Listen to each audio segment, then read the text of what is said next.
आ गई नसीब नाल कोई जख्म देते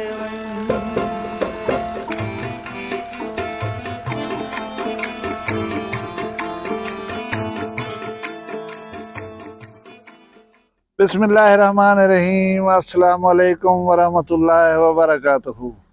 15 रबीउल अव्वल 2 अक्तूबर की तारीख ते 17 वे असों की तारीख डी वे सोमवार दा मुमताज तारीख वक्री गाल घेन ते तुरी खिदमत हाजिर हां। उम्मीद करना मेरे सारे सज्जन खैर सल्ला दे नाल होसो। एक कुरान पाक दी आयत है, मुतअद्दिद बार सुनी हो सवे, गाल गाल दे विच बंदे कर वेंदन। मैं वला चा पढ़दा वा तो इज्जो मन तशाओ वा तो जिल्लो मन तशा। इन आयत दे उते मेरा पहले भी ईमान हा, मजीद ईमान पुख्ता थी गया। अल्लाह ताला तो को इज्जत देवे, अल्लाह ताला तो खुश रखे। मैं गुजारिश करने पे हम कि असा शाके खाक दे टॉपिक दे उते 3-4 वीडियोस बनान।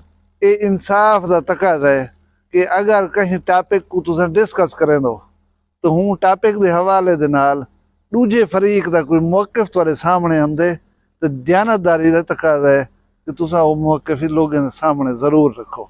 या हूँ टॉपिक को चाहो ना, या हूँ सिलसिले दूजे फरीक का कोई मौकिफ आंदे तो ही जरूर सुनवाओ। मेरे सामने में वीडियो आई है, शाका दे कत्ल का इल्जाम है जेरे बंदे दे उते हबीब मरीड़ी, उनका मेरा ख्याल बिराए नासर सऊदी अरब कने वो एक वीडियो पैगाम भेजी पे, मेरे को बड़ा अच्छा लगे, बहुत अच्छा मैसेज है। और उकी में वे उन तो थोड़ा जा गाल करे सु तो उनकी जबानी सुनवे सा भी सही वीडियो की सूरत है। ब्याह एक जुआन नेकियां विचें दा वधा देखो जुल्म ने यार 10 रुपए या लाख नेकियां दे ना वधा। उनको पुलिस वाले पकड़ कर आई थाने दे विच बंद कर दिता। ये क्या सूरत हाल है ये तो दसे सा। उनके बाद एक मौलवी मक टकरे वीडियो दे विच, वो मौलवी बड़े जोर दा और बड़े जोर की गाल की। उनको जरूर सुन कर वैसे मौलवी मको पता है तो चस नहीं देंगे, लेकिन उनको सुन सो जरूर।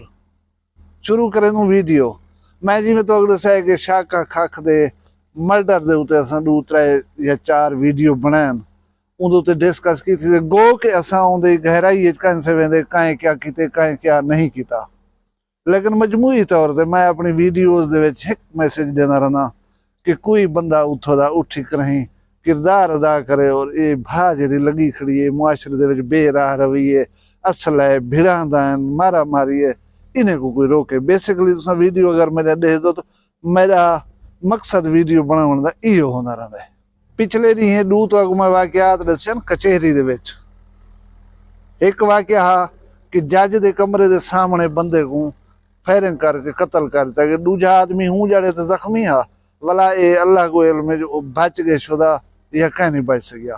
बल्कि वाक़े तीजा बंदा भी जख्मी हा, वो मामूली जख्मी है। खैर दूजा आदमी जरा हूँ जड़े की रिपोर्ट है ICU दे इंतहाई निगहदाश्त दे विच है।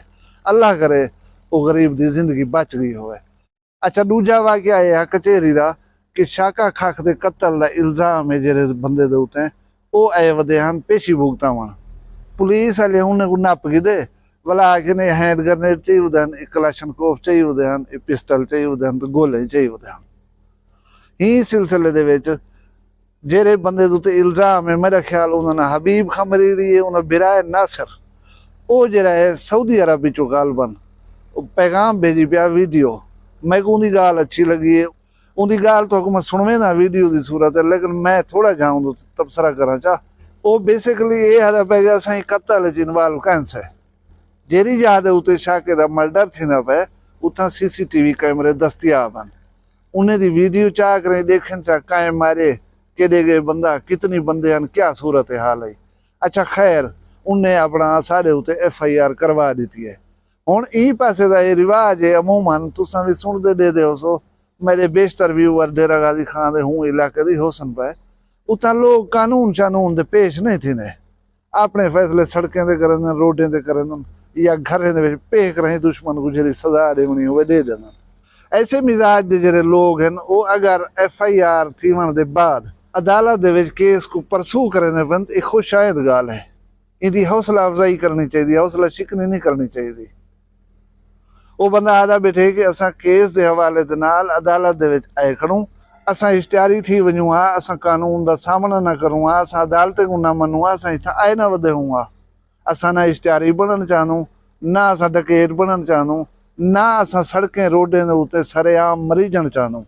ई वास्ते असां केस दे सिलसिले दे विच, पैरवी दे सिलसिले दे विच कचहरी कोर्ट आए वदों।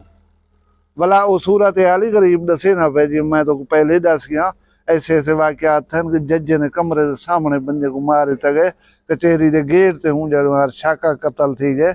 मतलब ऐसे बेबहा वाकयात हैं कि लोग अपने फैसले आप चक्कर ने कानून हाथ गिन गिनते और नुकसान थी गए। वो बंदा बेसिकली इहो मैसेज देना पे कि या तो साकू तहफ़ुज़ दिता वञे, तहफ़ुज़ नहीं देंदे तो असाकू जेड़े खतरात हैं उन्हें कने बचण वास्ते असां अपने रिश्तेदार नाल गिनदूं। असाकू अलाउड ही है कुछ असला वो दसे ना पिया कि DPO साहब ने इजाजत दी हुई है, वो चाह के असां आंदूं। बंदा सारा पेशी भुगता गए उहे बंदे जेड़े सारे मुहाफिज के तौर सर नाल आए वधन उन्हें को पुलिस बादरी ते उन्होंने हैंड ग्रेनेड पा दी थे, कलाशनकोफ पा दी, पता नहीं क्या क्या पा दी थे। मतलब वो आदे साकू इश्तिहारी जबरदस्ती बनाओ ना। वैसे तुसा उन्हें ये गाल सुन के ना। अस्सलाम वालेकुम। आ संगत खैर ठीक हो? चाहे चो अल्लाह तो जिंदगी दे वास्ते रहो।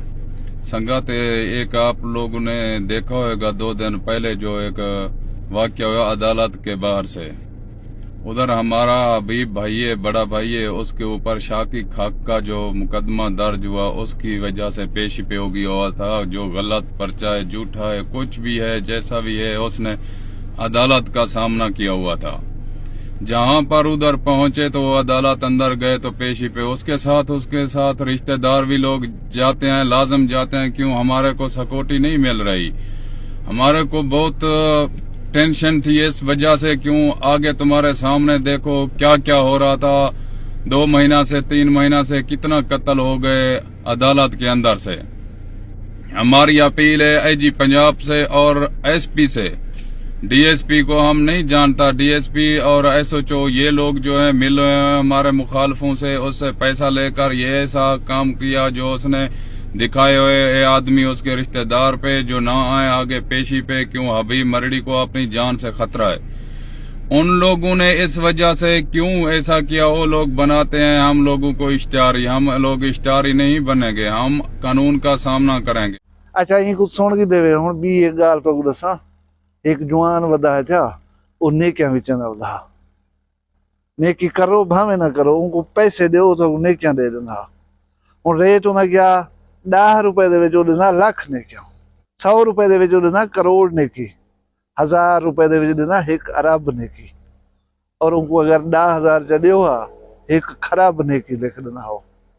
जेरे पैसे देने हवे उनकी रसीद बुक छपवाई वधा। वो रसीद बुक ते बंदे का ना लिखदा भला लिखदा ही कितनी पैसे दीतन, मैं को कितनी नेकियां दीतन, और रसीद देख रही वेंदा। लगे को पुलिस को पता, उन्हें झप की थे ऊंचो दे रसीद बुक के हिसाब से 550 सारा चाहिए वधा। उनको तो पर्चा दे दीतन, गदागरी का पर्चा कट कर उनको जेल सट दीतन। यार वैसे हे कमाल असा पाकिस्तानी दी ना।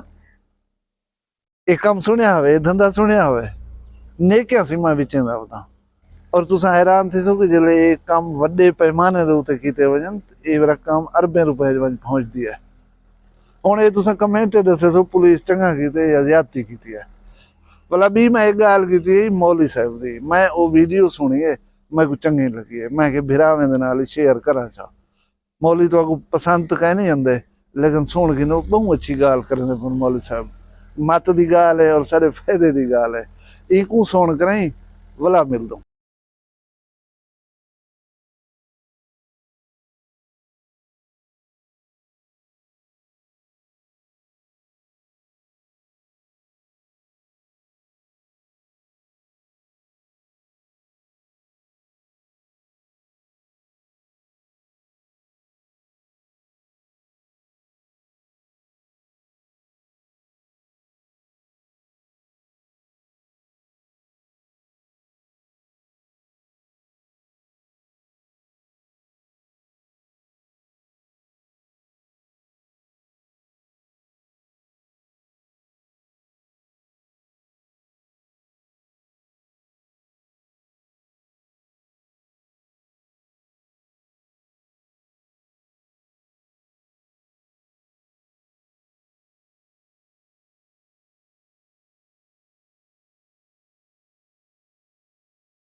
ਇਹਨਾਂ ਦੇ ਉੱਤੇ ਕੰਟਰੋਲ ਕਰੋ। ਸੁਣ ਕੇ ਦੇਵੇ ਮੁੱਲ ਸਾਹਿਬ ਨੂੰ ਕਿਵੇਂ ਲੱਗੀ ਇਹਨਾਂ ਦੀ ਗੁਫ਼ਤਗੂ ਜਾਂ ਇਹ ਕਿਆ ਆਖਦੇ ਪੈਣ, ਚੰਗਾ ਆਖੇ ਨੇ ਢਿੱਲਾ ਆਖੇ ਨੇ, ਕਮੈਂਟ ਦੀ ਰਾਏ ਦਾ ਇਜ਼ਹਾਰ करे। सो वीडियो लाइक करो चा, चैनल सब्सक्राइब करो चा, अपना ढेर सारा ख्याल रखा है, मैं को दो ही याद रखा है।